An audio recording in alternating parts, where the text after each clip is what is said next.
Un honor, Gustavo, como siempre, tenerte cerca y poder presentarte. Bueno, hoy vamos a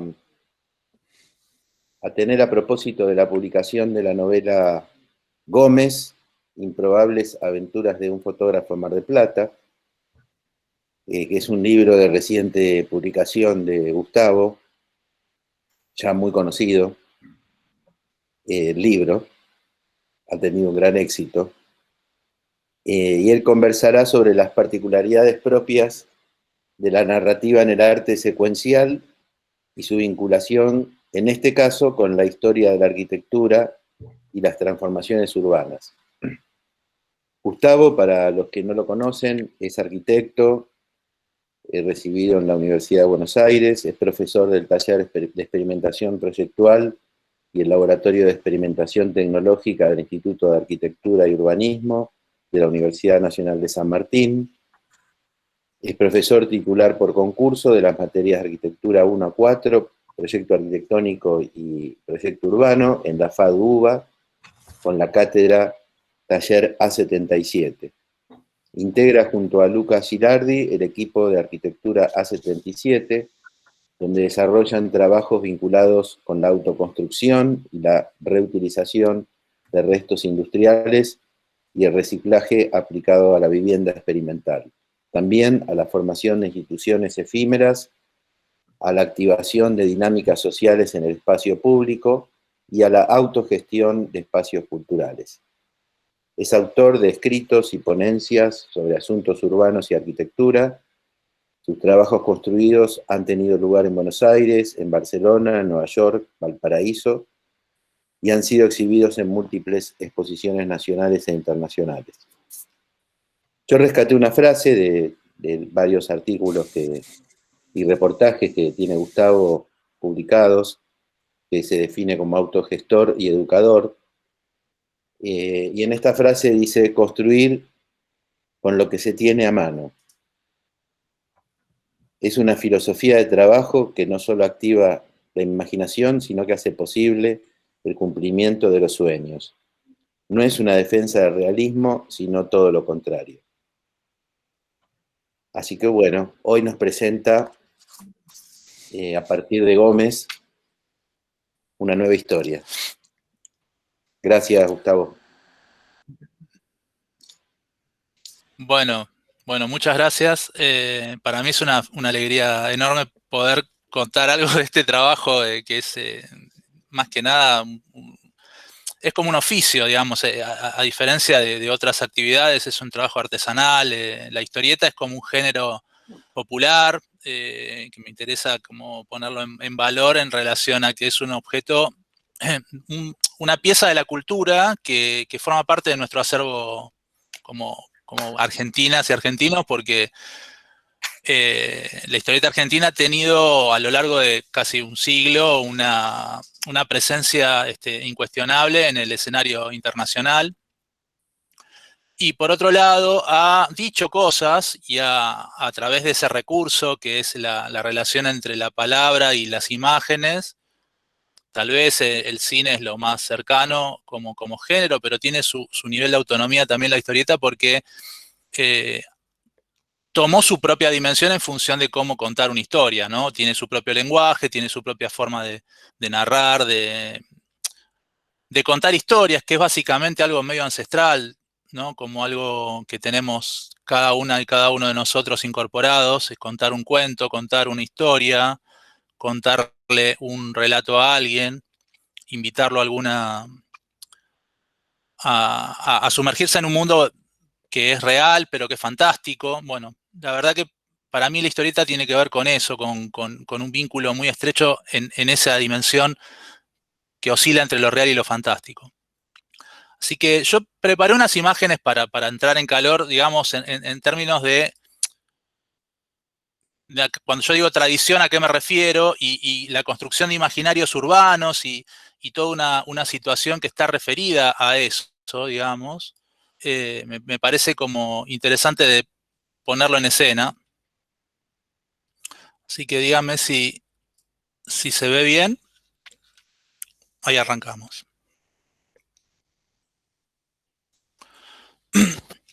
Estamos viendo bien, ¿no? No. No. ¿No? Voy de vuelta.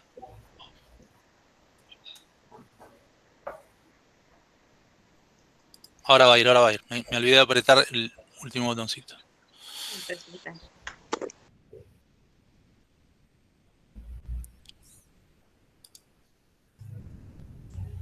Ahora sí, ¿no?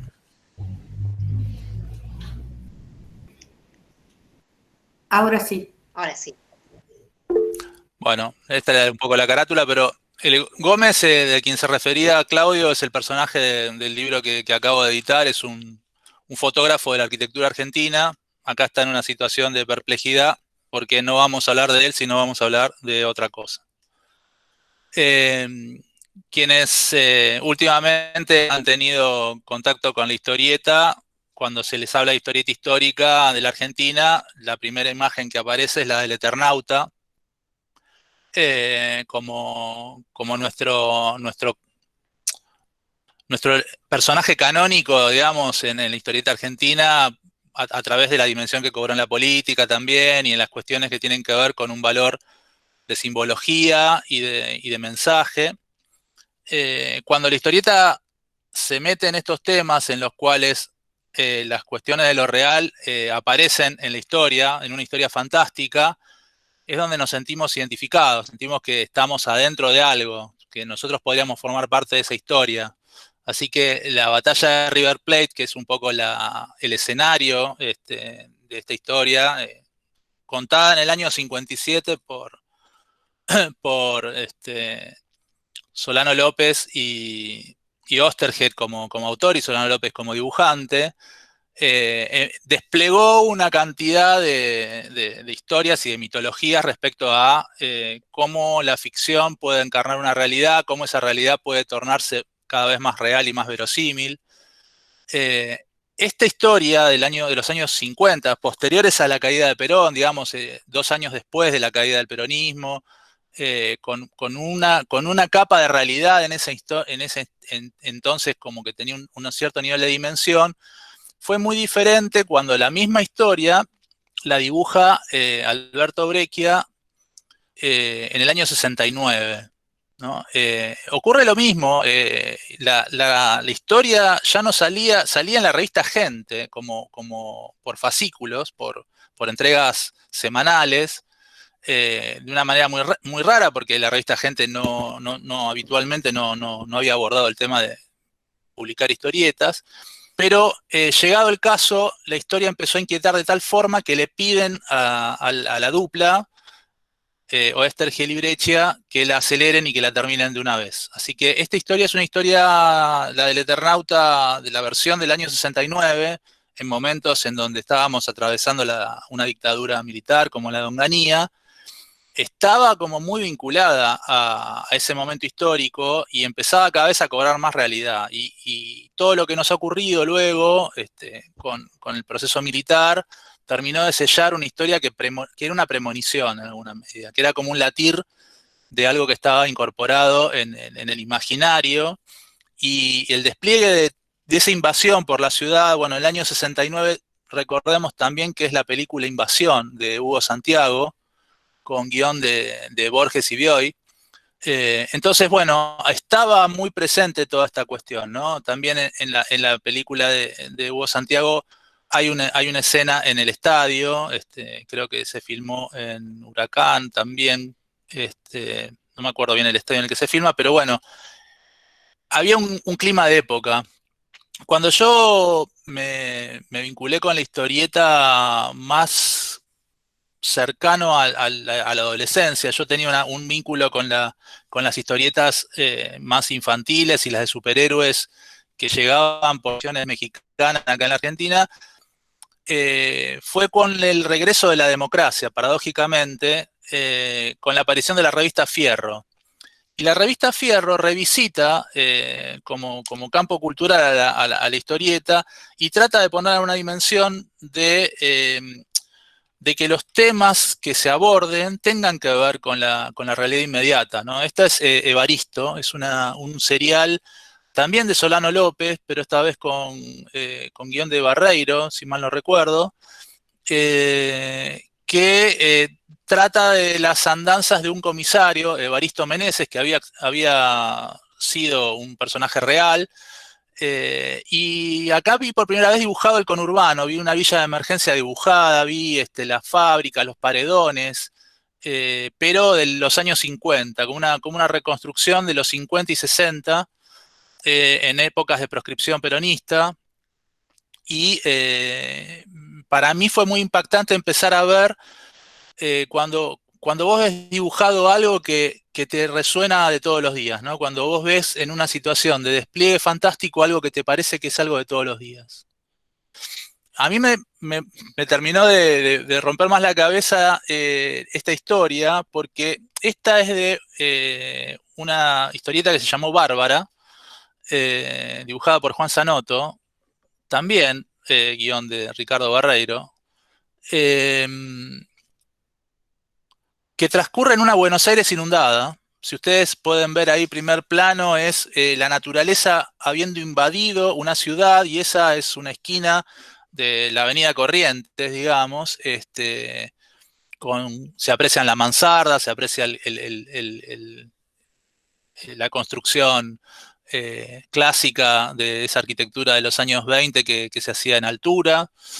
Y por otro lado, la historia que transcurría en un universo fantástico que era el de una situación apocalíptica o posapocalíptica, como se la quiera llamar, de una mujer que trataba de llevar adelante una rebelión respecto a un régimen que estaba poniendo a ese lugar que había quedado como una ruina en jaque, ¿no? Entonces, durante los años 70, finales de los 70, como es en el caso de Bárbara, principios de los 80, como es el caso de esta historia también de Barreiro, pero con guión de Juan Jiménez, que es Ciudad, empieza a aparecer también la idea de que la ciudad es la protagonista de la historia, ¿no? Acá vemos un montaje entre el Empire State y una barca, tratando de armar un arca de Noé. La historia de esta ciudad transcurre precisamente en una ciudad imaginaria, en un momento en el cual una pareja que estaba viviendo en París, de repente se levanta una mañana y está en otro lugar, en una ciudad que no reconocen, pero que es la suma, la condensación, como en un sueño, de muchas ciudades, de muchos mitos, de muchas situaciones que producen un cierto nivel de aventura. Coinciden muchas de las historias así del apocalipsis de la ciudad con lo que para la arquitectura ha sido la posmodernidad y ha sido la caída del movimiento moderno, así que coinciden un poco con las arquitecturas de la posmodernidad, la idea de la ciudad que cae y la idea de la ciudad que se reconstruye bajo otro formato, bajo otra secuencia, otra frecuencia. Y también resuena la idea de que el 1984 es la fecha que termina de sellar a la obra de Orwell como una distopía, pero que a la vez empieza a verse en las ciudades de neoconservadoras de lo que fue el neoliberalismo en Estados Unidos y en Inglaterra, trasladadas a geografías como las nuestras, ¿no? Así que otro de los personajes que a mí me resultan muy interesantes en eso y que a mí me rompieron la cabeza en ese momento fue Horacio Altuna, que lograba dibujar a las personas muy reales, las dibujaba con muy pocos rasgos, pero muy parecidas a la gente que yo tenía al lado. Entonces me parecía que lograba dibujar gente que uno podía ver, nosotros lo teníamos muy, muy palpable en el Loco Chávez, que era la tira que dibujaba para el diario Clarín, o también para lo que había sido Las puertitas del señor López, que se convirtió en una historieta de culto también en esa época, saliendo en la revista Superhumor. Pero lo que había hecho con una sociedad distópica, Altuna, principalmente en una obra que se llama Ficcionario, que era también una sociedad totalmente controlada, cruzada por todos los temas referidos de la ciencia ficción tradicional, donde esas sociedades que son donde las personas tienen muy poco margen de movimiento, donde la rebeldía cuesta caro y demás. Y también una obra sucesiva que es la del Último Recreo, que es una obra que hizo con guión de Trillo, también con una imagen, y si las vemos a las dos páginas parecen de la misma historia. El Último Recreo es una distopía en donde los niños son los que quedan habitando las ciudades, como únicos habitantes de las ciudades. Esta es de una imagen de la obra Ciudad que contábamos antes. Después, por los años 80, con la Fierro, con la revista Fierro, aparecen otras obras que trabajan sobre temas de la ciudad. La de la izquierda es la historieta Parque Chas, basada en el mito este famoso de que el Parque Chas es un barrio donde uno entra pero no puede salir, que es un laberinto y demás. Y bueno, ahí se desarrollan ciertas aventuras, ciertas historias muy siniestras, tenebrosas y de diferente tipo. También nuevamente guión de Barreiro y dibujo de Eduardo Rizzo. Y a la derecha, de vuelta de Alberto Breccia, ya en una época mucho más madura y con un despliegue pictórico enorme, una historia que transcurre por Latinoamérica, se llama Perramus, y es una historia que trabaja sobre los temas de las ciudades latinoamericanas inmersas en ámbitos dictatoriales. Entonces uno puede reconocer Buenos Aires, pero también podría ser Santiago o podrían ser ciudades del Caribe, las que van moviéndose entre sí. Lo que reconoce es la aparición de Borges como personaje y la idea de un Borges un poco más rebelde de lo que fue en la vida real, un Borges comprometido políticamente, ¿no? Y entonces, en esa idea del Borges comprometido, uno vuelve a la imagen de Invasión, esa película que nombraba antes, con guión de Borges y Bioy. Me parecía como que ahí hay una cita que hace Sasturain, el autor de Perramus, sobre esta obra tan fundacional para el cine argentino, ¿no? Y después, en los años 70 y 80, esto es de 1977, aparecen los imaginarios de ciudad futura, que se montan en ideas de organizaciones de estratos. La primera imagen tal vez de la ciudad vertical que luego vimos en Blade Runner o vimos en El Quinto Elemento en películas de ciencia ficción aparece en el The Long Tomorrow, que es del Último Mañana. Es una historia de Dan O'Bannon con dibujos de Moebius. Y acá Moebius, que es un dibujante francés muy famoso, Jean Giraud,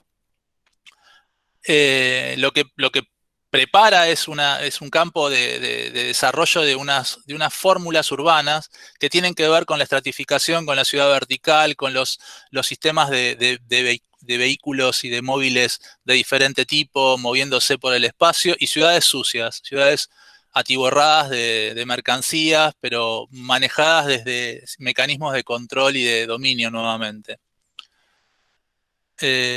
Otro ejemplo de esa misma época es la Feria de los Inmortales, que transcurre en París. Luego se va moviendo por diferentes enclaves y geografías, pero transcurre en una París en donde los dioses egipcios vuelven a visitarla. Y de vuelta, hay otra fórmula respecto del urbano que tiene que ver con que la historieta por momentos se ha vuelto como en la dinamizadora de un imaginario de la ciudad, sobre cómo son las relaciones, porque el hecho de que el género reúna personas con cosas y las reúna en sus vínculos, en cómo los cuerpos se mueven, en cómo los cuerpos se manejan entre sí, en cuáles son las relaciones entre ellas, es la que incluso despejó mucho el camino para el cine. Y si uno se pone a fijar la grilla de Netflix, en la actualidad va a notar que la gran mayoría de contenidos nuevos relacionados con la industria del cine de masas en este momento vienen de cómics que son franquiciados como películas o que son pasados a películas. No solamente lo que uno está acostumbrado a ver como superhéroes, sino también historias que tienen que ver con ficciones que están en los diferentes sindicatos o en las diferentes empresas o editoras de cómic, básicamente en Estados Unidos, pero también en Europa. Una obra que es insoslayable también, que forma parte de este núcleo de semejanzas, que va del 75 al 85, por decir una década. Esta es del año, creo que es 80-81, es Akira, es una obra de Katsuhiro Otomo, es un dibujante japonés que lo que hace es pensar en lo que ocurriría en Tokio luego de un incidente nuclear, y se arma toda una historia con Neo Tokio, que es una ciudad, una nueva Tokio que se construye, y la idea de también, de nuevo, una sociedad que está vandalizada desde todo lugar, digamos, dominada por corporaciones, dominada por muy pocas manos, digamos, y en donde lo que pasa en las calles es la guerra de todos contra todos. Esa es una fórmula que se repite, pero que en definitiva no hace más que reflejar o ser un eco de lo que está ocurriendo también respecto a la concentración de los recursos y a la posibilidad de que las clases más bajas tengan acceso a ciertos desarrollos de vida, de vida digna, ¿no? Y desde el lado de Francia, también, digamos, que para mí en este momento hay un referente interesantísimo para pensar en ficciones respecto al uso de la ciudad como móvil, es François Schuiten. Y Peters es el guionista de la saga de las ciudades oscuras, pero que son una dupla que ha producido enorme cantidad de libros y con un refinamiento en el dibujo y un desarrollo de los dibujos con muchas técnicas diferentes, pictóricas, de manejo del color y de contraste, que son increíbles. Un poco agarrados de la tradición del grabado del siglo XIX, pero volcadas a imágenes contemporáneas y de un futurismo también retro, ¿no? Como idea de lo retro. Yendo para lo último que para mí está siendo como muy interesante como vehículo y un poco conectándolo con lo que para mí ha sido la experiencia de hacer el libro de Gómez, de un fotógrafo de arquitectura, es revisitar hechos históricos relacionados con las cuestiones reales de la ciudad y trabajarlos desde un lugar narrativo diferente. Este es el caso de la historia de Robert Moses, que, como ustedes saben, es el desarrollador inmobiliario más fuerte que ha tenido Nueva York en la década del 50 y 60. Y en el caso de la historia de este gran constructor de Nueva York, su vínculo y su oposición con Jane Jacobs, la antagonista, la mujer que le paró la obra, la gran autopista de la Quinta Avenida, ¿no? La gran obra que iba a cambiarle la cara a Nueva York para siempre, ¿no? Entonces, esta historia está contada de maneras muy amables y muy simpáticas, pero también tratando de trabajar con la posibilidad de la divulgación histórica y de la reflexión sobre la ciudad a partir de estos casos que han sido para el hemisferio norte bastante importantes de ser señalados, ¿no? El guionista es el mismo que es un guionista francés, digamos, contratado para el caso, pero que se ha metido mucho en la historia para poderla volver de mucho interés en la actualidad. Muchas veces estas cosas son como muy de relato histórico y tienen que ver con la divulgación y con la cercanía de la historieta a públicos diferentes que no están, que están ajenos a la situación de lo urbano, que no están muy cercanos a la situación de lo urbano. A mí también lo que me interesan son los casos en donde la situación de lo urbano se nos mete por la ventana, digamos, y que nos hace ver a partir de la historieta, sin declarar que esto es un tema donde se ve lo urbano, a lo urbano como excusa, ¿no? Esta es la historia, para mí, de las mejores historias que se hicieron acá en Argentina en el último tiempo. Se llama La Sudestada, es de Juan Sáenz Valiente. Es una historia de un detective muy berreta, que es un tipo mayor, que ahí lo vemos, un personaje que se mueve con mucha picardía y que cae en una trampa, pero que finalmente trata de salirse con la suya de alguna manera, pero me pareció muy increíble la manera en la que muestra Buenos Aires. Por momentos hay un personaje que se parece yo no sé si no se basó, porque él tiene vínculos con la arquitectura, al arquitecto Míguez, es igual al arquitecto Míguez, uno de los personajes, no lo puse acá para tampoco, pero es increíble la forma de contar el relato con imágenes muy cercanas a nosotros, ¿no? En este caso, en el momento en que está en el Delta, pero otro caso en los barrios de nuestra ciudad, ¿no? En los barrios de la ciudad de Buenos Aires.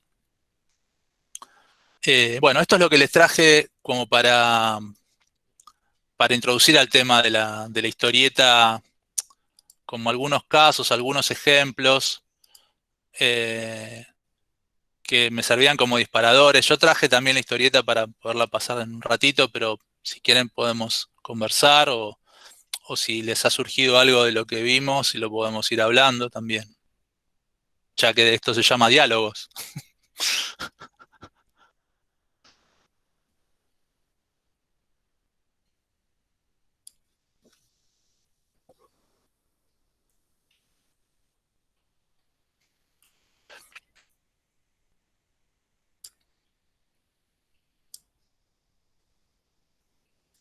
Me parece que nos gustaban más los dibujos, Gustavo. ¿Les gustaban los dibujitos? La estábamos pasando bárbaro. Bueno, entonces les voy a mostrar la historieta y vamos a hablar de la historieta. Les voy a pasar la historieta y listo.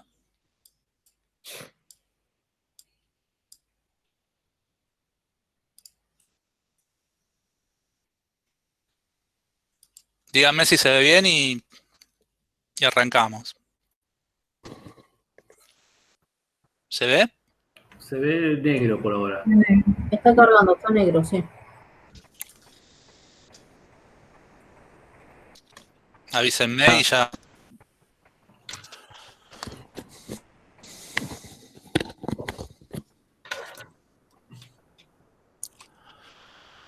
Por ahora se ve un cuadrado negro. Ah, bueno, vamos de vuelta. ¿Será una novela negra? Es una novela negra, sí, seguramente. A ver qué se ve acá. Está cargando, me parece, ¿no? ¿O no? Vamos de vuelta.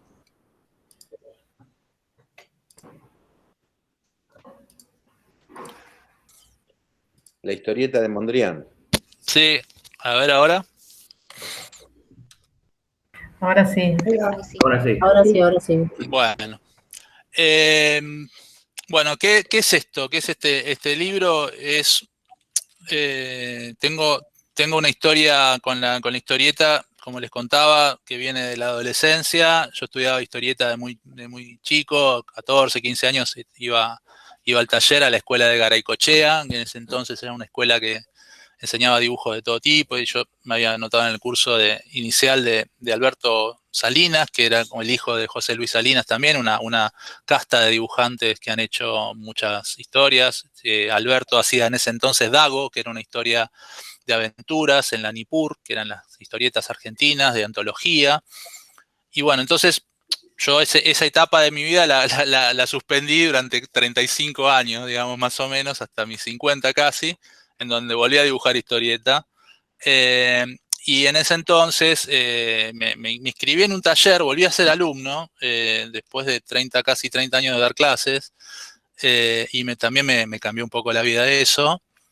Y me anoté con Quique Alcatena, ¿no? No traje ninguna imagen de Quique Alcatena de lo que hace, pero Quique Alcatena es como un referente en la historieta argentina en este momento, porque ha tenido una trayectoria enorme y porque ha dibujado historietas a lo largo de toda su vida en todas las editoriales que uno se imagine. Y la experiencia con él consistía en desarrollar una historia que fuera a lo largo del curso uno la pudiera hacer. Así que me puse a escribir una historia relacionada con este fotógrafo a partir de un recuerdo que me quedó grabado también en esa época en la que estaba estudiando arquitectura, en donde estaba investigando para el Instituto de Arte Americano. Estaba terminando la carrera y Pancho Liernur me manda a El Diario de la Prensa, porque estábamos haciendo una investigación, yo le ayudaba a las investigaciones, era como un asistente, y me mandaron a investigar unas cosas de herrajes para una investigación de Parque Patricios. Tenía que ir a ver unos libros, unos diarios viejos, a ver las publicidades de Bacena, que era la empresa que hacía las cortinas de enrollar. Habíamos hecho todo el relevamiento de Parque Patricios, de todas las cortinas de enrollar de los negocios.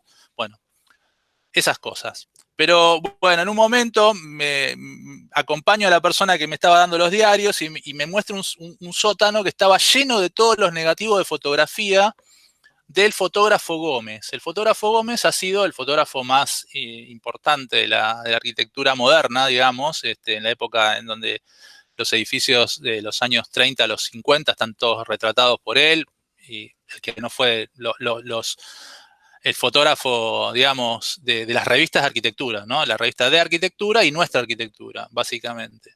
Así que había ahí una cantidad y un bagaje de material, y los negativos en cajas de cartón, apilados entre sí, todos negativos de cristal, todos haciéndose daño, digamos, por el moho, por la situación de precariedad del depósito en donde estaba.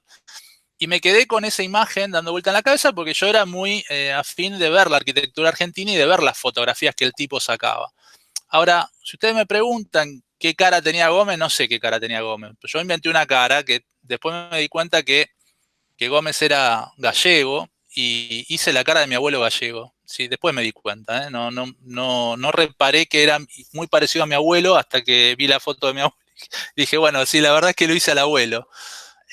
Así que me puse a hacer una aventura de un personaje que se moviera por la ciudad de Mar del Plata, en aventuras que tenían que ver con hechos que atravesaban a la arquitectura moderna por momentos, a la arquitectura de la ciudad y a la ciudad en sí misma.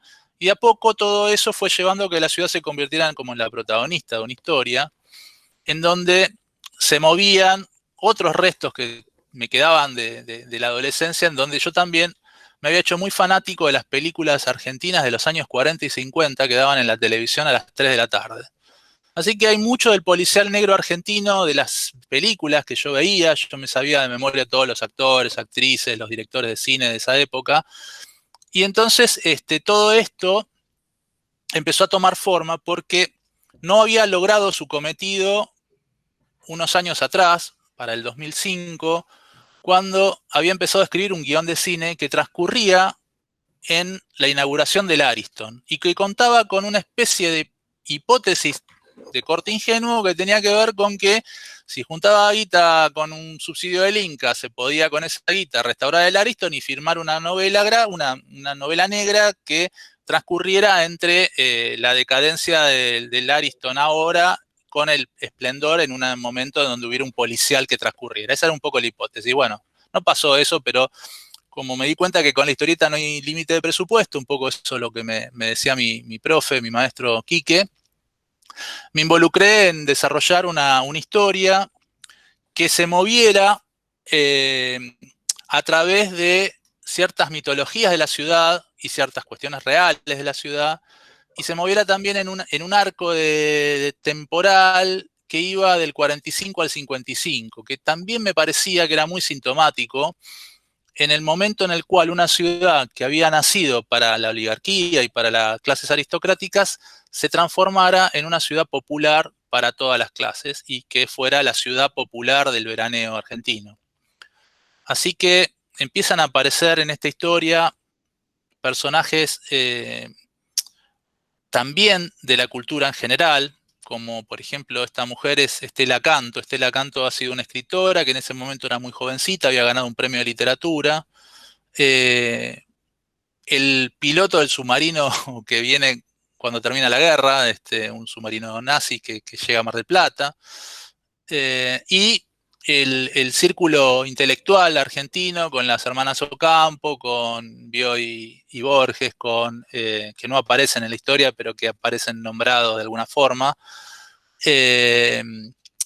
con la idea de que esa transformación tenía que ver con también hechos fantásticos, ¿no? Con hechos de ocurrencia fantástica.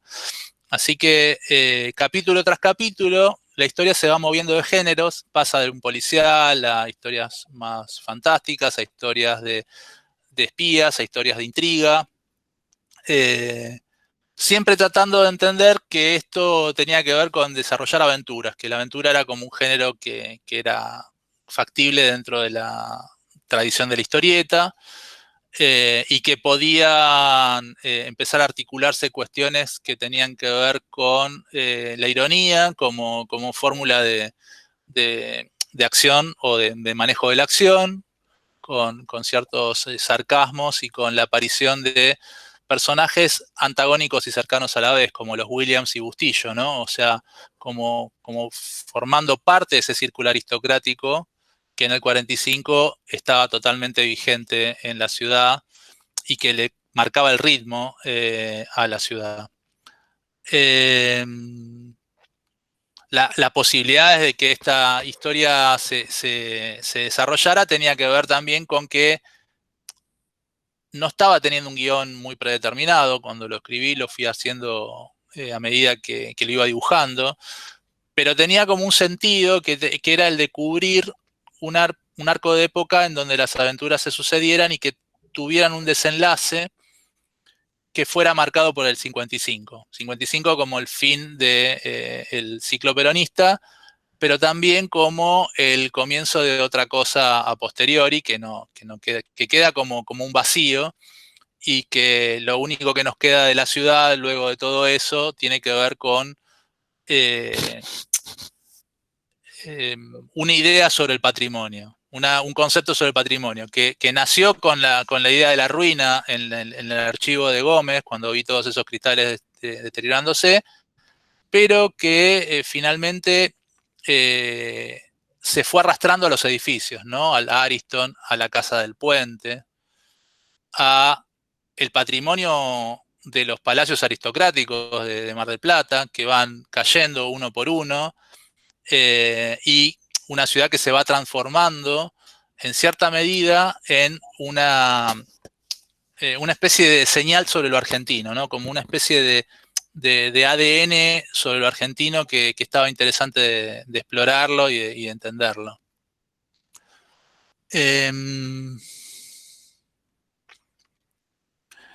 Entonces, bueno, era como yo no tenía, esto es una historia de largo aliento, no tenía oficio tampoco como para poder escribir algo largo, así que bueno, fue ir aprendiendo sobre la marcha a cómo contar la historia, a cómo esa historia por momentos tenía mucho diálogo y por momentos fluía, entonces cómo hacer respirar de capítulo a capítulo, y también cómo formular hipótesis de trabajo que tuvieran que ver con el lenguaje de la historieta, digamos, acá, digamos, en una secuencia en donde vos te movés en una persecución que sale del Torreón del Monje y llega hasta el faro, qué es lo que va ocurriendo en el camino y cómo se va contando. Entonces, ustedes están viendo páginas dobles porque la historia está pensada también con la apertura de página, ¿no? Entonces, una página informa a la otra, ¿no? Estas son las páginas como se ve en el libro en la verdadera situación, ¿no?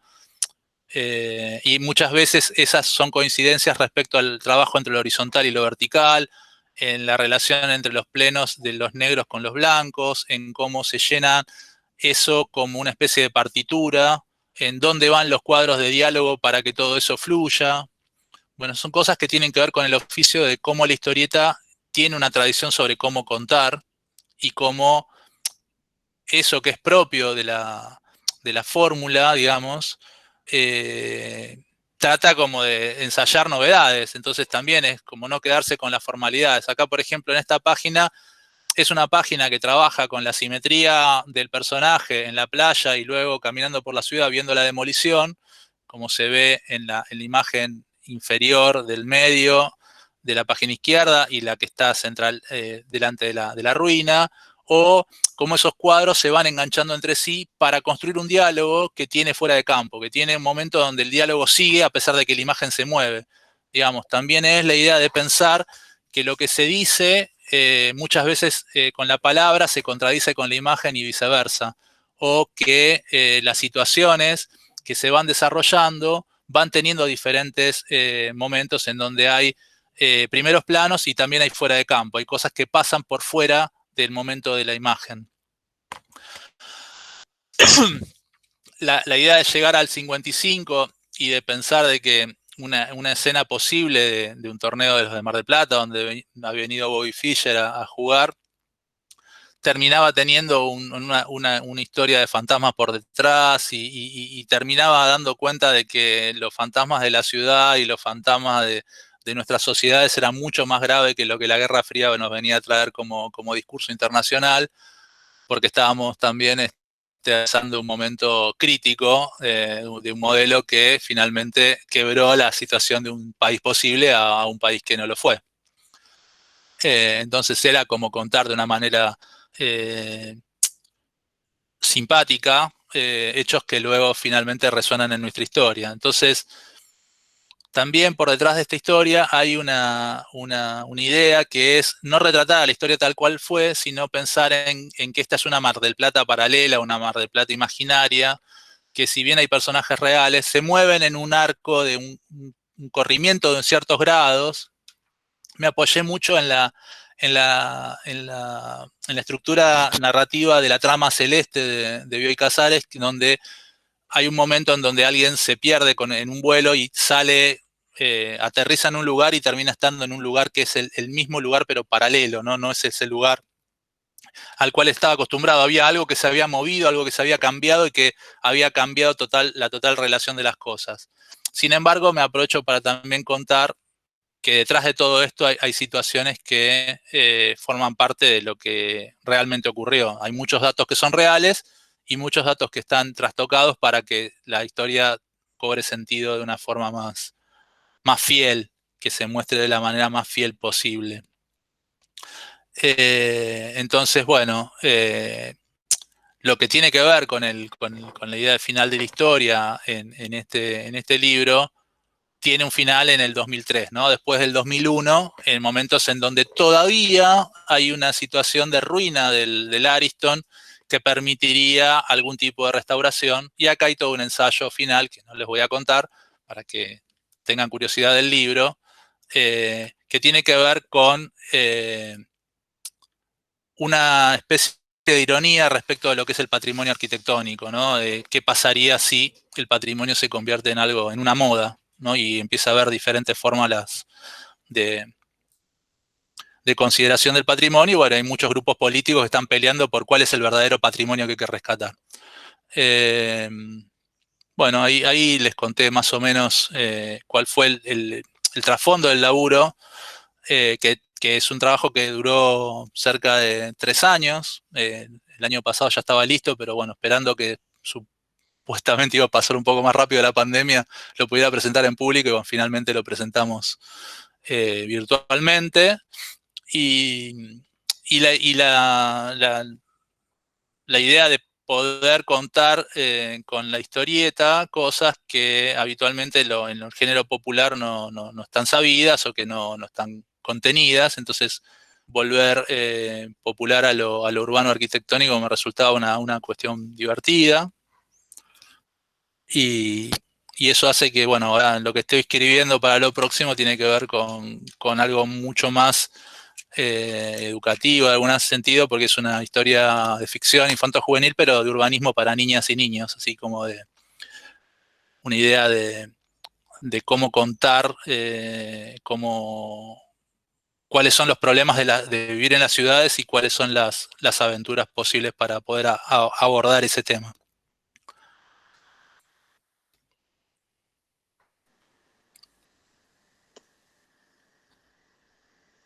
Bueno, ahí ya hay unas preguntas para vos, Gustavo.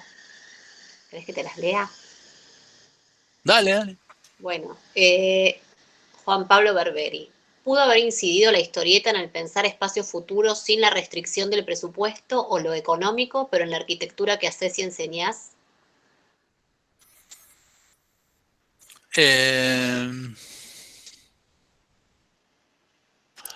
Hay como contrapunto, ¿no? Bueno, pero es hacer las cosas con lo que tenés a mano. Con un lápiz podés dibujar lo que se te cante. Si te esmerás, ¿viste? Podés dibujar sin presupuesto. Entonces, está bueno eso que tiene la historieta, como tiene el dibujo, como tiene las herramientas gráficas de poder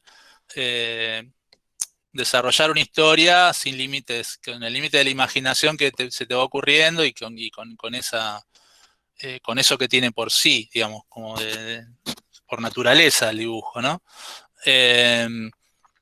Lo que tratamos de hacer y enseñar tiene que ver siempre con encontrar cuáles son los recursos disponibles y con eso qué es lo mejor que podemos hacer en cada caso, pero, digamos, no tiene que ver tampoco con conformarse con eso, digamos, ¿no? O sea, no es una excusa para conformarse, sino es una excusa para que haya como cierta ambición de que lo que uno tenga a mano sea cada vez mejor y sea más, cada vez más, más interesante para producir una transformación.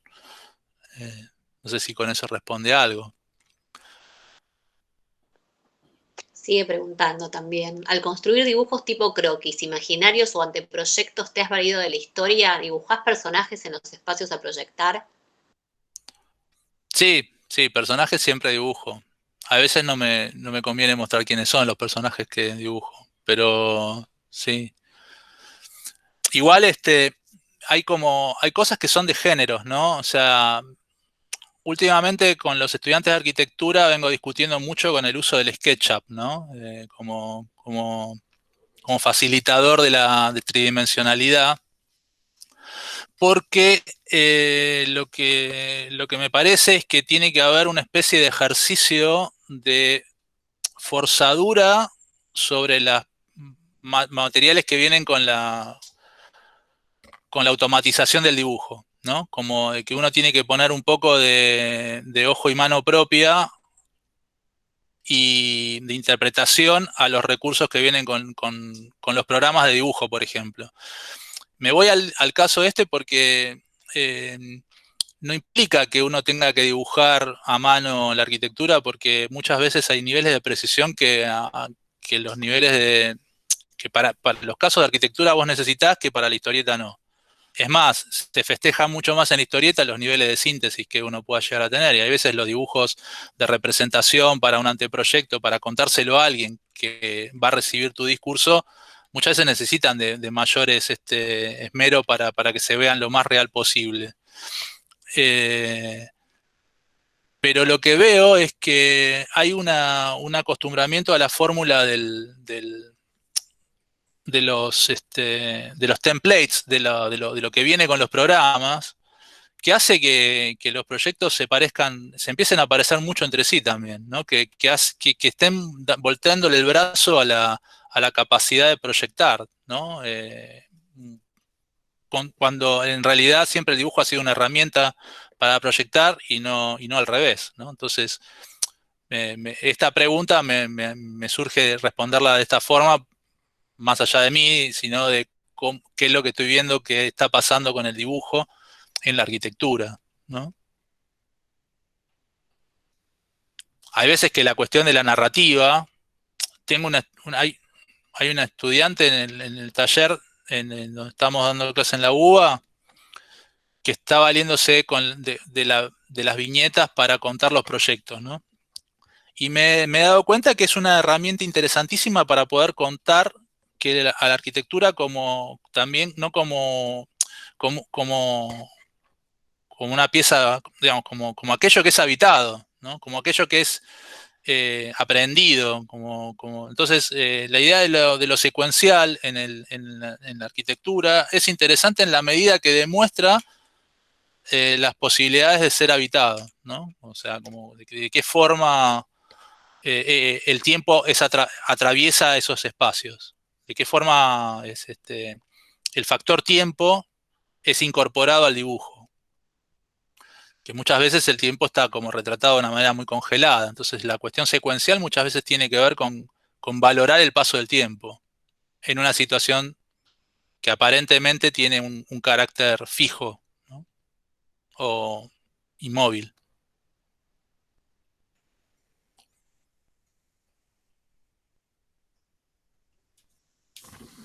Una pregunta tengo. Sí.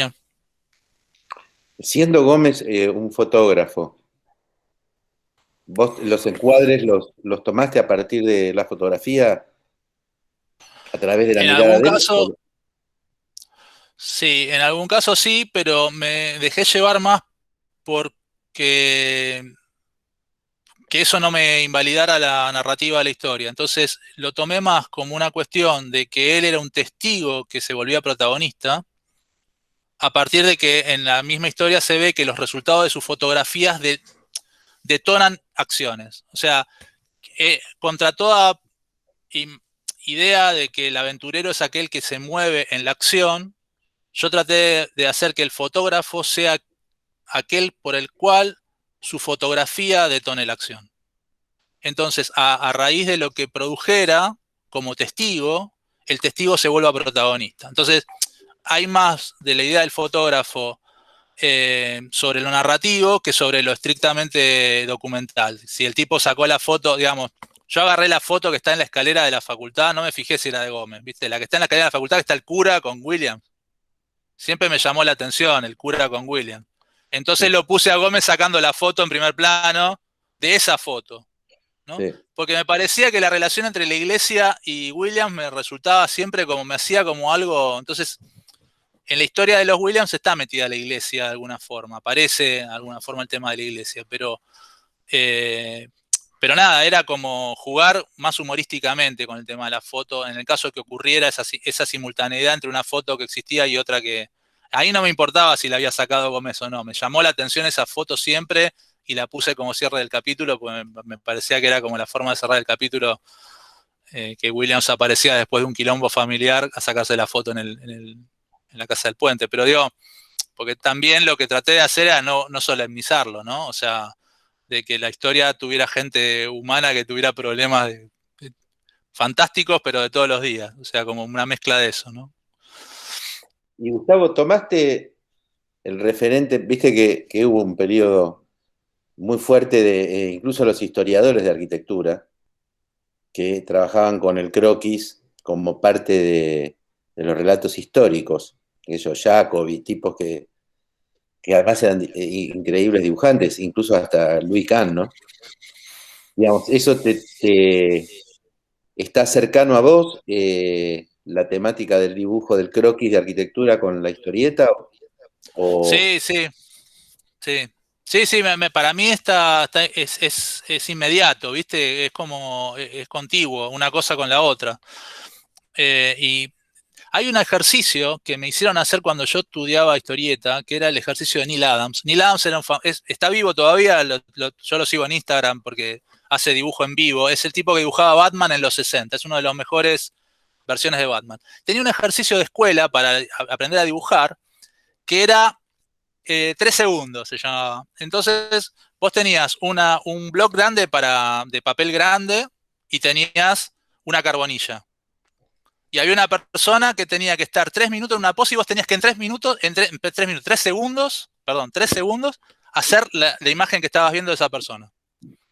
Entonces, ¿qué hacía esto? Era automatizar o volver inmediata la captura del movimiento corporal. Entonces, ¿cómo vos aprendías una figura, una forma, a partir de la inmediatez de que en 3 segundos tenías que resolverlo con 3 líneas, el movimiento de las inercias fundamentales del movimiento del cuerpo? Vos después lo vestías ese dibujo inicial. Pero lo que hacía era algo que era el desarrollo de la herramienta de la observación y del paso del ojo a la mano de una manera como automática, como quien entrena patear al arco, ¿viste? Como quien patea tiro libre. Pero esto era...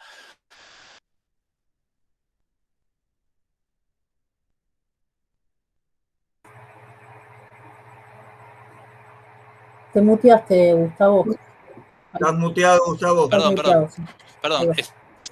Nos es la quedamos en emoción. el tiro, nos quedamos en el tiro libre. No, lo que decía era que esto de hacerlo de una manera muy rápida durante un tiempo y muy intenso, te daba como una cierta habilidad. Yo creo que, por ejemplo, la cuestión del croquis con esto, digamos, de cuando uno ve a golpe de vista qué es lo que está viendo, te desarrolla esa situación de habilidad respecto a las proporciones, a lo que vos necesitas capturar de ese lugar, digamos, a la mezcla entre síntesis y relación de golpe de vista, ¿no? De producción del golpe de vista. En eso hay una inmediatez muy grande entre el croquis de arquitectura y el dibujo de la anatomía como herramienta fundamental de la historieta, ¿no? Porque tiene que ver con eso, con el manejo de la anatomía, ¿no? Claro, como captar más lo intuitivo, ¿no? De lo que ves, como lo que a primer golpe te impregna y es lo que te impacta, ¿no? Sí, sí, sí. Y eso, digamos, tiene que ver también con generar el acostumbramiento de la, de la habilidad, ¿no? Porque la habilidad se gana, no es que la habilidad se tiene. La habilidad se gana. Es lo que dice Richard Sennett en El Artesano, ¿no? Cualquier persona puede hacer un reloj, pero tenés que dedicarle 10.000 horas de tu vida a aprender a hacer un reloj y a equivocarte y a hacerlo, ¿no? Entonces, no, o sea, ese mensaje de ese libro para mí es interesantísimo porque te pone en un lugar de separación entre la idea del distingo entre las personas. Es decir, bueno, todas las personas, si se ponen a hacer algo, la van a hacer, no es que hay... Está bien, va a haber siempre un genio, tipo el Diego, no sé, pero a lo que voy es que, que la habilidad es algo que se conquista, no es algo que, que se tiene, ¿no?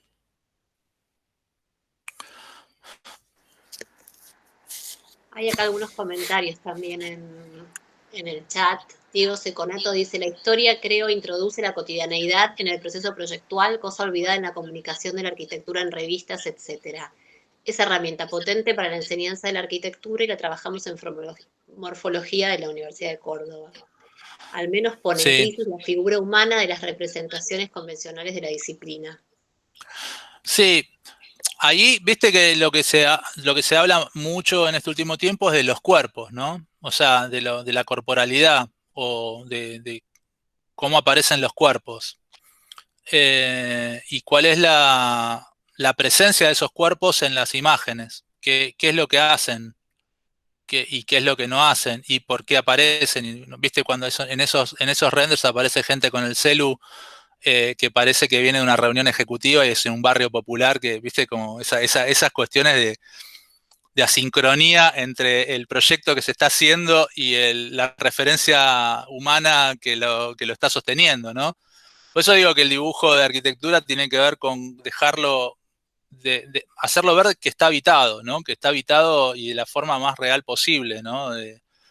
¿Qué imaginación sobre lo habitado de los lugares tenemos? Eh, Porque eso también contagia. Cuando vos dibujás algo que lo dibujás habitado para que a la gente le dé ganas de estar, es diferente que cuando pones una persona para que le dé escala. Digo, son dos objetivos diferentes, pero a lo que voy es como también tiene que ver con qué cuerpos te imaginás que están en ese lugar y cómo se mueven y, ¿no? Hay algo ahí también.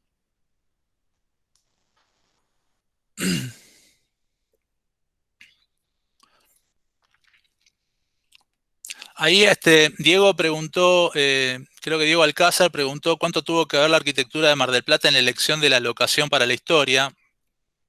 Y lo que yo me propuse con Mar del Plata era cruzar temas, porque en realidad hay muchos temas que se cruzan y se intersectan, ¿no? Se intersectan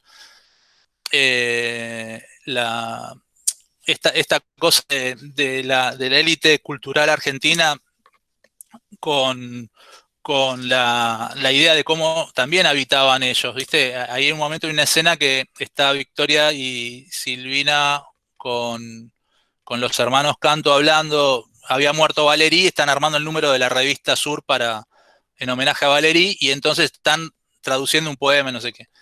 Pero que ocurriera en la casa Villa Silvina, que era una casa de estilo que habían comprado con Bioy, que Bioy no estuviera, pero que fuera en la casa donde a Borges se le ocurría en el jardín de los senderos que se bifurcan.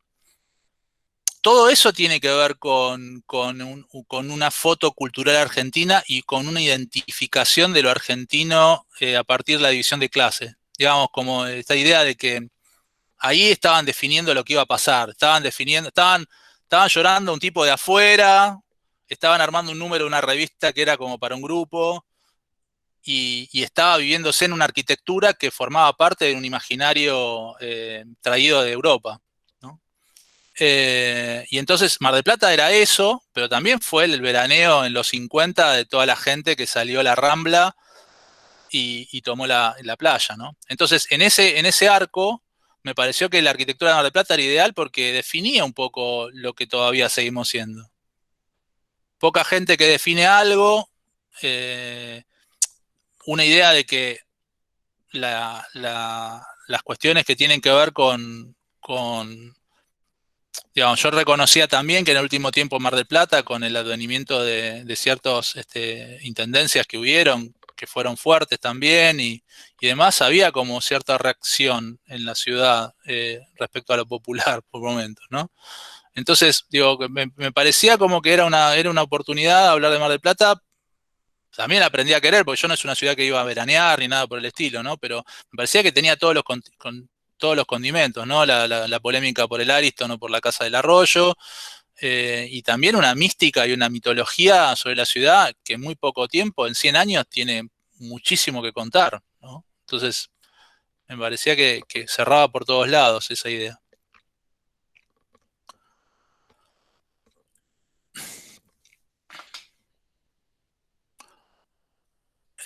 Bueno. Yo tengo una pregunta más, porque me hiciste pensar en muchas cosas, por suerte. Pero hay una línea entre la figuración y la abstracción que estamos transitando en esta conversación, que tiene mucho que ver con la arquitectura, obviamente, ¿no? Sobre todo en relación al dibujo, y más pensado hoy en las técnicas ya hiperrealistas, que llegan incluso a la animación. Ya ni siquiera estamos hablando de imágenes bidimensionales, sino imágenes en movimiento.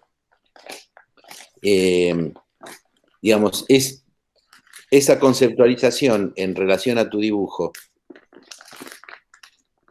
¿por dónde transita?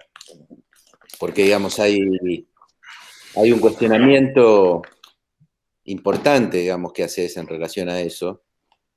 De hecho, mucha arquitectura, quizás de la mejor arquitectura del siglo XX, no estuvo basada precisamente en la idea del dibujo como realismo, sino del dibujo como un instrumento abstracto que tiene más que ver con la lógica de la construcción del espacio, ¿no? Con los materiales. Sí. Yo en la historieta en particular lo que quería mostrar era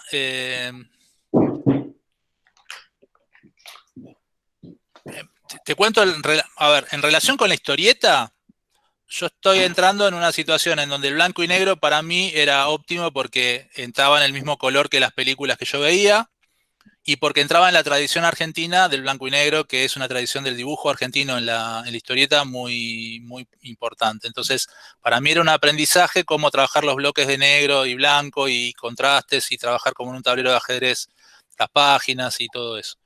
La arquitectura que aparece ahí trata como de recobrar un sentido de vocación, ¿viste? Como de decir, ¿viste? Entonces funciona si una foto de época que yo trabajo como archivo la paso a un sistema de línea donde le encuentro los rasgos principales, en algunos le pongo más detalle, en otros menos y demás. Para mí el trabajo, por ejemplo, clave era el provincial, porque el provincial cruza lo abstracto con lo figurativo. El hotel provincial, como obra, ¿no? O se mueve en una situación en donde la arquitectura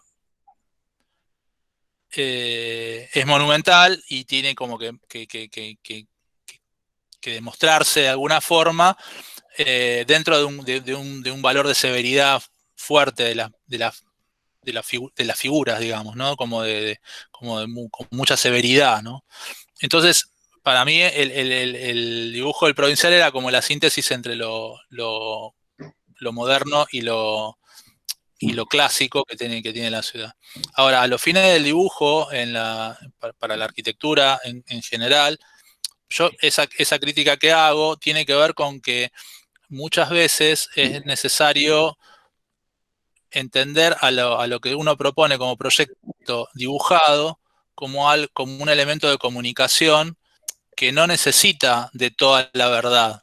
Como que esta cosa de tener de contarle la uña al hormigón, la tabla del hormigón en el render, es instrumental muchas veces, pero muchas veces en máquina que se produce de fabricar este tipo de representaciones, termina cayendo en un desgaste muy grande de la imagen. Para mí el problema es el concepto de producción de imagen, ¿cuál es? Producción de imagen como elemento memorable, como elemento de significación, como elemento de complicidad o de, como decía antes cuando hablaba de los cuerpos, de contagio de querer estar en ese lugar. Porque implica también al éxito de un proyecto entender cuál es esa relación con la proximidad con los destinatarios, digamos, ¿no? Entonces, mira, es como una mezcla de muchas cosas, pero tiene esos dos planos. Para la historieta que dibujé, tiene todos estos planos técnicos de lo propio del género de la historieta, y para lo que a mí respecta de lo que yo espero una imagen de arquitectura contemporánea, tiene que ver con que despegue una situación de autoría, el dibujo, que promueva la capacidad de complicidad con la persona que lo recibe, con la recepción, ¿viste? Que no sea indiferente, que no parezca que todos los dibujos de render son dibujos de inmobiliaria. Ujú. No sé si iba por ahí tu pregunta, pero...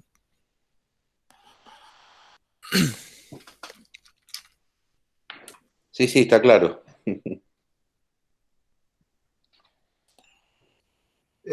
Perdón, una pregunta, Gustavo. Si vos decías que no conocías mucho Mar del Plata y por ahí mucho menos haber vivenciado las obras que aparecen en la novela, ¿no? No era o sea, me terminé como volviendo muy especialista, pero no habiendo tenido la experiencia viste, de la infancia, que es como esta cosa del veraneo de familia, viste, que mucha gente empieza por ahí con Mar del Plata, ¿no? Como me llevaba a mi viejo y iba con mi mamá a tal lugar, viste, ese relato no lo tuve yo. Yo tuve como la aproximación por el archivo y por ya de grande visitar la ciudad, pero no tuve ese conocimiento de la piel, ¿viste? Como el olor de infancia, digamos. No tuve el olor de infancia como Mar del Plata. Desde lo doméstico, quizá, desde lo más Claro. pequeño. Aún así, yo entendí que creo que ha sido fundamental y por lo menos en lo poco que estuve chusmeando de los anticipos, esta cosa relacionada también con la docencia, que es el dibujar es una forma de apropiarse de la realidad. Y entonces te apropiaste de Mar del Plata. Y ahí pudiste reinventarla y instalarte a tu manera. Y me imagino, pregunto, si justamente no te cambió tu visión ya como profesional, ya no desde la infancia, sino ya de tu conocimiento de la arquitectura de Mar del Plata, de Mar del Plata como ciudad, si al dibujarla no te cambió tu percepción de Mar del Plata, tu percepción, por ejemplo, de Bustillo, tu percepción Sí que me cambió. ahora, por supuesto, de Bustillo, si el hecho de la narración espacial que haces no te dio no te cambió radicalmente la visión de esa arquitectura. Sí, me cambió. A mí me pasaron cosas fuertes también, porque yo cuando fue lo del Ara San Juan estaba dibujando la base de submarinos. O sea, medio, viste, cuando se empieza como a cruzar todo la ficción con la realidad, viste, cuando decís, che, pero esto, Es bueno, que sigo, ¿qué? Mar del Plata siempre fue novelesca. Sí, y también descubrí el provincial. Hicimos una visita con Lucas, una vuelta que tuvimos que dar una charla ahí y estuvimos ahí todo un día. Yo estuve sacándole fotos al provincial, pero viste cuando decís, estaba medio fanático de los detalles, de las cosas, porque digo, no, empezás a encontrar, es como que te empezás a sumergir y a ver de otra forma las cosas. Por eso yo ahora, para mí Mar del Plata tiene un contenido mítico en este momento, para mí, digamos, porque hay como una construcción sobre eso también, ¿viste? Y la cuestión es de poder circunscribir el estudio de la época, no sé, viste la posibilidad de que hay tantas fotos de archivo. Yo otra vez lo decía también, es que hay montones de sitios de Facebook y estos de gente de Mar del Plata, fotos de archivo, de familiares, fotos de... Entonces vos reconstruís la ciudad tratando de reconocer esa historia, digamos, de los 50, ponele, los 40, los 50. Recortando esa imagen, yo ya tengo la imagen de la ciudad como que es así, ¿viste? De los 50, porque, bueno, la elegancia, la gente, no sé, ¿viste? Empezás a ver cómo se vestían, ¿no? La relación entre el transporte, los coches, las veredas, lo parquizado, las casas de fondo, y todo eso es un marco que es una ciudad congelada en un momento que es interesantísimo de ver. No, coincido que sí, que me cambió bastante la forma de verlo.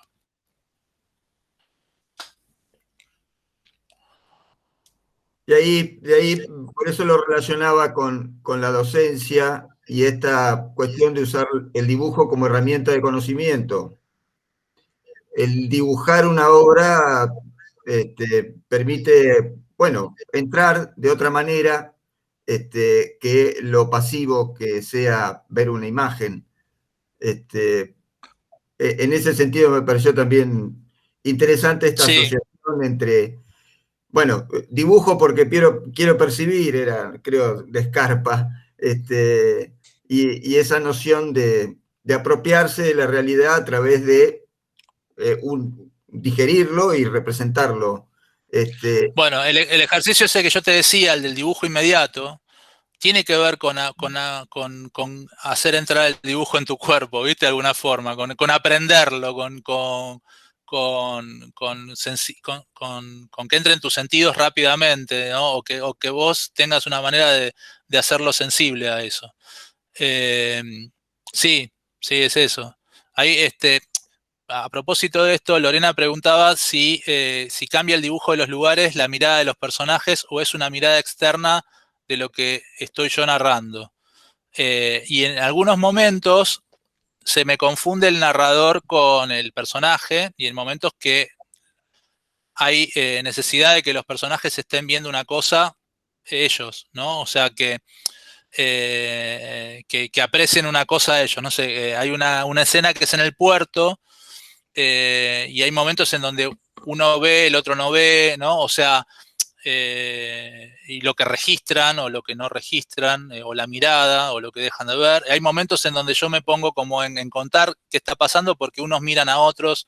Hay una situación de enredos en donde tengo que explicar en un mapa quiénes son todos los que están en ese lugar viéndose entre sí. Entonces yo me separo de la historia. Hay momentos en donde la imagen es como un facsímil de una realidad que ocurrió. Entonces hay muchas fotos. Tenía ganas en un momento de hacer una muestra con fotos de archivo que son en los que ocurre una acción ahora, ¿no? O sea, hay una foto típica de las que se daban en donde se hacían las picaditas de la costa ahí en la Rambla. Bueno, hay un momento en donde a esa foto yo le superpongo una imagen de acción en donde hay gente que se está corriendo entre sí y al mozo se le caen los platitos y se le va todo al diablo, y entonces uso esa foto de archivo como fondo, pero lo que pasa en el primer plano son los personajes moviéndose en esa acción. Entonces hay diferentes formas de interpretarlo. La mirada de los personajes es una y la mirada de quien no está tratando de contar la historia es otra. Pero a veces se desdoblan y a veces se coinciden.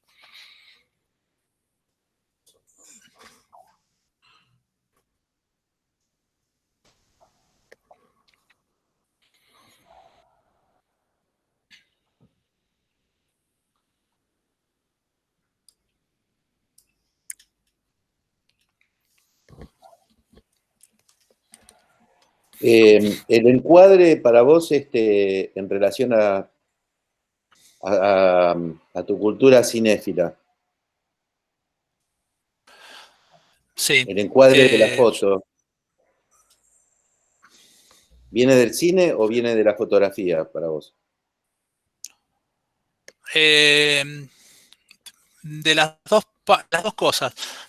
Por un momento, para hacer una escena, viste, para hacer la puesta en escena de esa, hay escenas que son estáticas, son de diálogo, y las escenas que son dinámicas, se trabaja más sobre la puesta en escena. Entonces, para esa puesta en escena, hay veces en donde yo me baso en alguna fotografía clave para que cuente en ese momento la escena, pero para que la historia transcurra y fluya, tengo que trabajar como un storyboard. O sea, tengo que trabajar como se trabajaría en una puesta en escena de una toma, que vos plantás los personajes y los vas moviendo y vas diciendo en qué momento querés que se vea un primer plano, en qué momentos querés que se vea algo, o querés que se vea un detalle que denota un tema de la acción que te va a contar una cosa posterior, o querés que se vea un detalle de un fondo que luego va a aparecer como razón de verdad. Digo, la cuestión de contar, por ejemplo, la escena de los murales del juicio que le hacen al hijo de Bustillo en el provincial, cuando va el jurado a hacer un juicio, esa escena tiene que ver con haber reencontrado sobre qué fotos laburar y luego cómo mover a los personajes para que esas fotos de esos murales se vayan viendo a la medida que van hablando de esos murales. Entonces, había como una cuestión de buscarle el encuadre a las imágenes, a que los personajes se valoricen y se entiendan quiénes eran los que estaban hablando, y a que cuando haya una voz en off sobre lo que se está diciendo, sea los efectos de que se ponga en primer plano el mural del cual se está hablando. Entonces, cada escena tiene que ver con eso, con una mezcla entre el encuadre de una fotografía. Muchas veces ese encuadre de una fotografía viene traído de una fotografía de archivo que yo agarro y la uso para ponerla en la acción.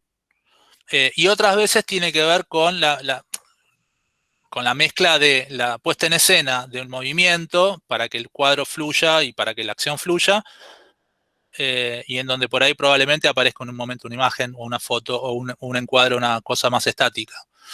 Pero como todo tiene que ver con una acción, básicamente el sucedáneo de este género es el cine. Bien.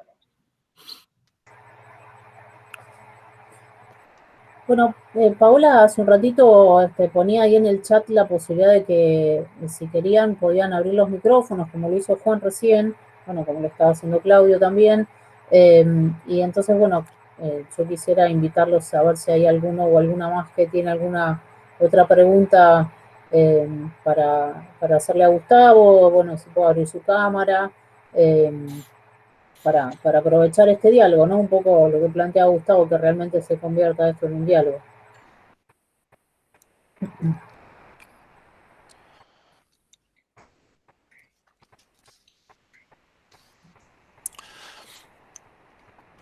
Hay un trabajo que...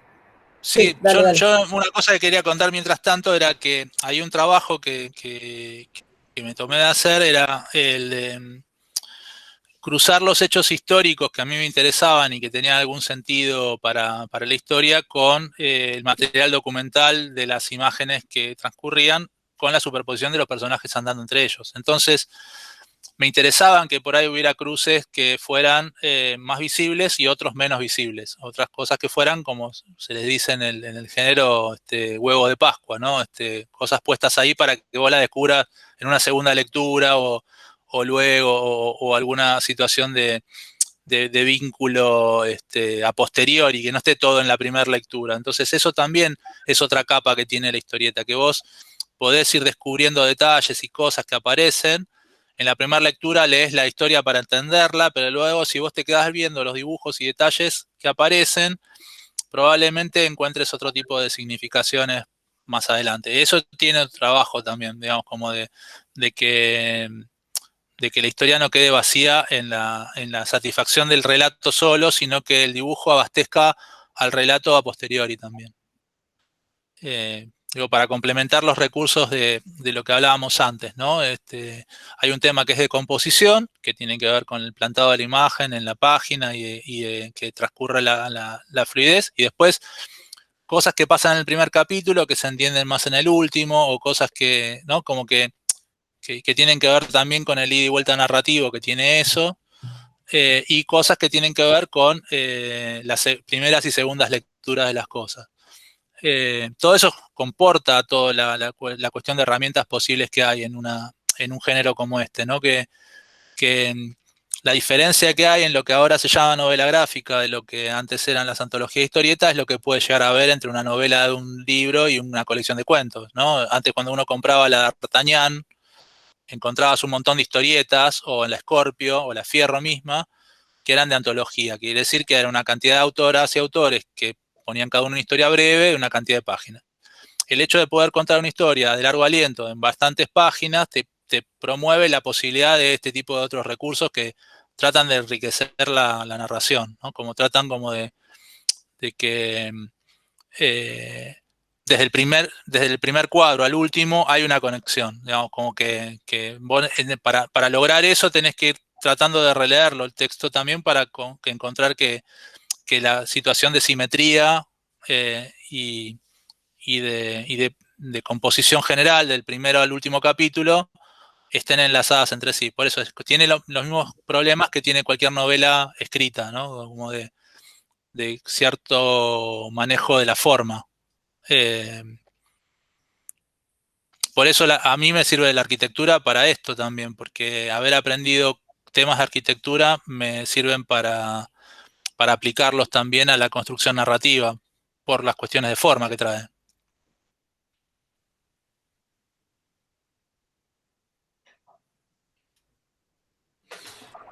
¿Podrías explayarte un poco sobre la técnica del dibujo? La técnica del dibujo, yo dibujo a mano, hago por capítulo. Lo que traté de hacer fue como un storyboard, un planteo. Tengo un cuadernito con las paginitas muy chicas donde voy armando la historia con pequeños cuadros y voy entendiendo un poco ¿cómo decirte? La gramática de eso, digamos, la matemática de eso, ¿no? Como si son 4 cuadros, cómo se engancha con la página siguiente, cómo lo mismo que voy contando y lo voy escribiendo y demás. Entonces, cuando ya tengo planteadas esas instancias de armado genérico, luego eso lo paso a una página original. Trabajo en algo más chico que A3, como he trabajado estos originales, son de 22 por 32. Y redujeron a 21 por 14. El libro tiene 21 por 14, 24 por 17, perdón. 24 por 17, que es mucho de los libros que se están editando ahora, tienen este formato, ¿no? El formato libro, 24 por 17. Entonces, dibujo a lápiz y me valgo de algunas herramientas como, digamos, yo paso a tinta con los Rotring como primera cosa, pero también tengo estos pinceles recargables algunos. Este lo recargo con tinta china. Este es uno japonés que ya viene con la tinta, digamos, no es recargable. En un papel bastante grueso. En una papel, sí, es un papel de 220 gramos. Y trabajo con tinta china, o sea, trabajo lápiz y luego pasado a tinta. Por momentos me copé trabajando con pluma, por momentos me copé trabajando con los estilógrafos estos de los Rotring que me permitían más rápido, pero le agarré mucho el gusto al pincel este, que es como una lapicera pincel, porque tiene mucha versatilidad la línea, el grosor de línea y demás. Entonces, y después, bueno, con pincel para llenar los plenos de tinta negra, de tinta china, ¿no? Y tinta, trato de usar una tinta buena para no tener problemas de contraste cuando escaneo. Pues después esto lo escaneo y corrijo alguna cosa del escaneado. Como tengo un escáner chico, tengo que escanearlo en 2 partes, entonces tengo que montar de vuelta la página. Pero eso es la técnica, no es más que dibujar y pasar a tinta. Poca corrección digital. No tiene casi corrección digital. Lo que tiene es los plenos negros, corrijo bastante para que quede bien los contrastes y nada más. Y después es todo, digamos, trato como después hay correcciones que uno hace. Estas lapiceras de gel blanca para poner detalles blancos sobre la tinta negra son muy buenas, para dibujar blanco sobre negro son muy buenas. ¿Qué más tengo? Cosa rara. No, y después corrijo a veces con acrílico blanco para cuando hay algún error, alguna equivocación y nada más.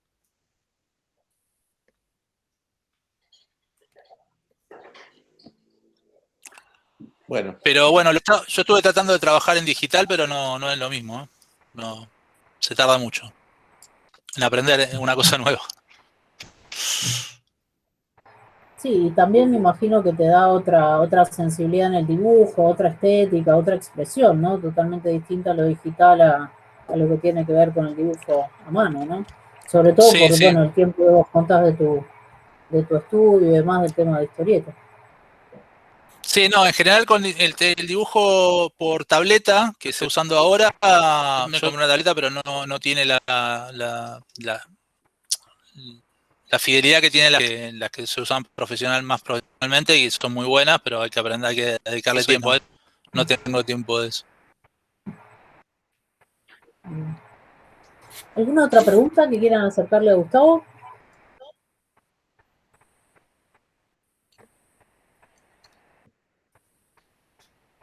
¿Algún otro comentario final, Gustavo, que quieras hacer para cerrar esta charla?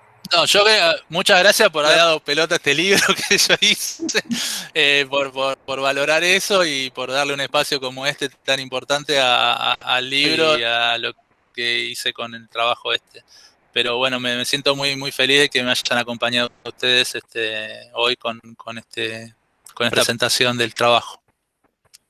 Les quiero Bueno, fue agradecer un poco mucho. lo que contamos, un poco el espíritu de diálogos tiene que ver con esto, ¿no? Con poder acercarle a los estudiantes, las estudiantes de arquitectura puntualmente, más allá del disfrute nuestro, que la mayoría somos docentes hoy presentes, había algunos estudiantes, está Diego, ahí estaba Tomás también, Ciegler, pero la verdad que es interesante que también puedan ver otras cuestiones vinculadas en este caso particular, tu profesión como arquitecto vinculado a otras disciplinas, otras experiencias, también vinculadas con el tema del arte, pero bueno, otra mirada también vinculada como recurso y en este caso que estás cruzando una cuestión puntualmente está más vinculada con el arte, con la historieta, pero también lo estás cruzando con la arquitectura, así que nada, nos parecía muy interesante que pudieras contarlo y además como docente del instituto es muy valioso poder mostrar esos proyectos.